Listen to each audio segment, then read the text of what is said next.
It's Random Code here, and today I want to showcase how we can download Python 3 on Windows. But first, I'll actually just quickly like to showcase how you can check if it's already installed on your computer. So open a Windows PowerShell or a command prompt, and we can simply input the new versions. You don't do Python, but we just do py and then -- version, which will then check the version of Python installed on your computer. For example, I get this error message saying it's unable to create this process. You might get something else, but if it doesn't get a Python version, you do not have Python installed. So what we can do, we can go onto python.org and simply install the newest version of Python, for example, which at the moment is 3.10.2. I will then hit install, open this installer, we'll then click install now, let it install. It might take a few seconds, but we're just gonna let it run.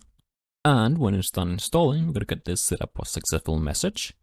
We can then go back into our PowerShell and do py for Python -- version. And now we can see that we have Python 3.10.2 installed. And if we would like to just run Python in our console, I could just simply do py for Python.